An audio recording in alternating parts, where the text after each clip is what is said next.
Notice I've been teaching second grade for 10 years, and I have noticed a change in their attention spans, their ability to sit up and focus for very long periods of time. It seems like every year the window gets a little bit smaller.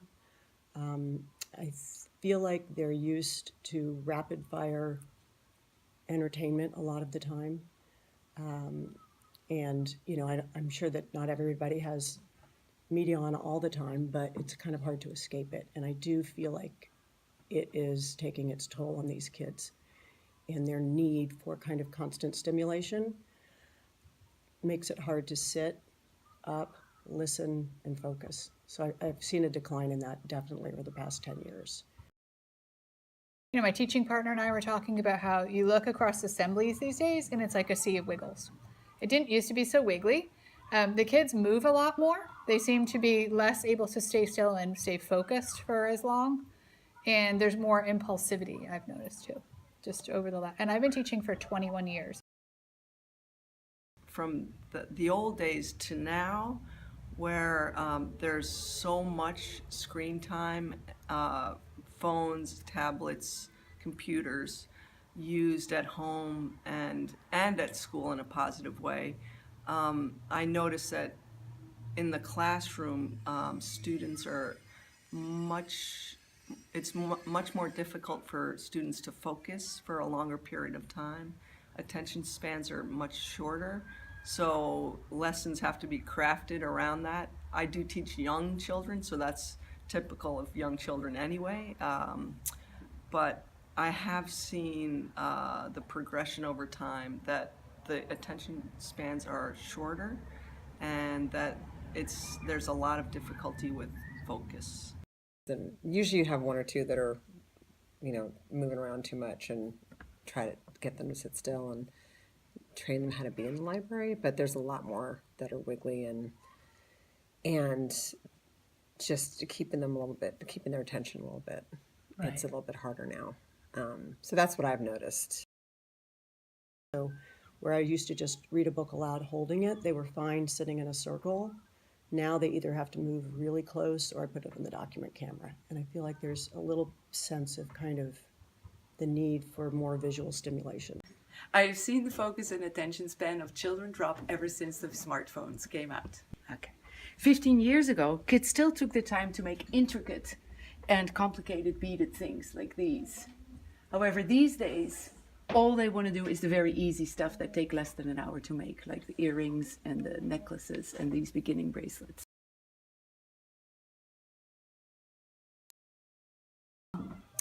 We used to have a lot more higher level reading books, and over time, it seems like the kids' reading levels sort of have dropped. And I think when you talk to kids and when you look on their reading logs that I have them do every week, it seems like they're reading less. They're not reading as much as they used to. And I think that's an opportunity cost because they're doing other things, and some of those other things do include media. Flowing of literacy, especially when it comes to reading comprehension.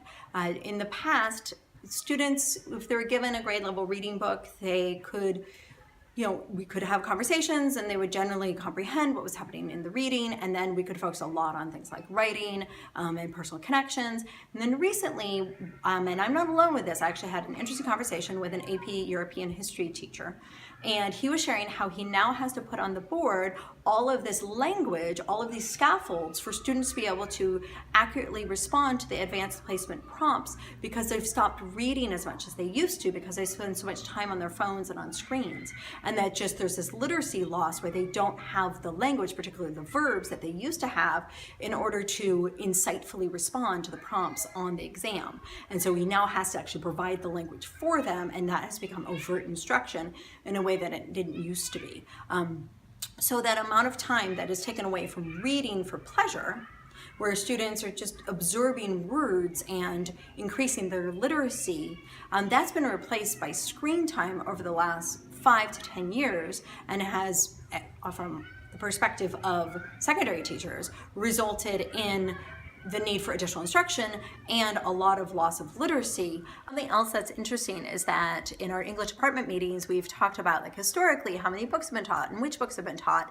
And we're always shocked when the more veteran teachers share how, 10, 15 years ago, you would teach 5 books in a semester and expect to do a full process essay with every single book. So students would be writing 5 essays and reading 5 books in a single semester. And now that's usually 3 books, sometimes 4 if one is a play and you do like short stories or poetry, but no more than 2 or 3 full-length books in a semester, and no more than 2 essays. And then almost everything else is speaking or short pieces, just because of how much we need to slow it down to make sure that students are comprehending what they're reading. In my classroom, where kids have come in and have been upset about things that have happening outside of school on social media, they were left out of a group chat, somebody kept dropping them from a group chat or whatever it is. They found out they weren't invited to a birthday party because they saw evidence of it on social media. And I had to deal with that before they could be taught anything because they were emotionally distraught. And something that I've noticed is that distraction that the smartphones have. We actually have now what we call smartphone jail, where students all have to put their phones in special pockets at the back of the classroom, because otherwise they're so distracted by them that they can't stop looking at their phones, even if they are supposed to be doing other things, and they will sneak texting or sneak looking at Instagram, because it's really addictive, and there have actually been a lot of studies to show quite how addictive phones are. The tendency of kids getting stuck on their phones while they're working with me has forced me to create a cell phone park. So we can monitor the amount of time they spend on their phones and make sure that the phones don't get lost or stolen.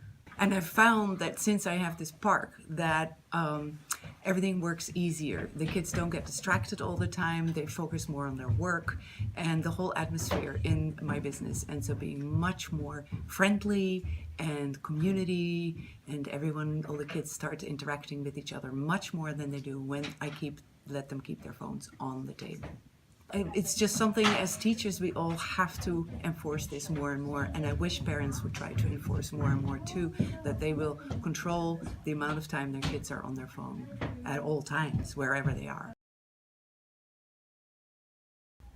It's progress, but it needs to be, especially for young children, we have to really be careful about how much time we allow, and this is my personal feeling as a parent, that it needs because I was a parent, I know it's really hard. It's easy to just put a tablet in front of a child and make dinner, so they're not asking a lot of questions like, Mom, come play with me, or do this or do that.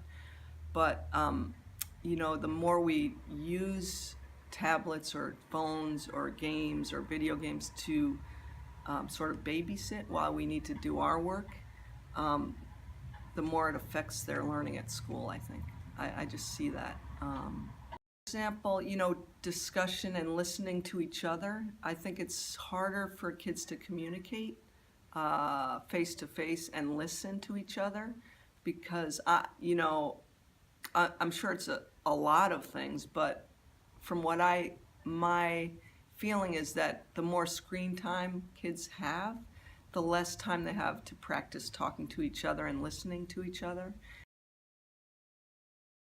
Contact them, but they also don't have a lot of room to solve problems themselves or have the time to solve the problem themselves.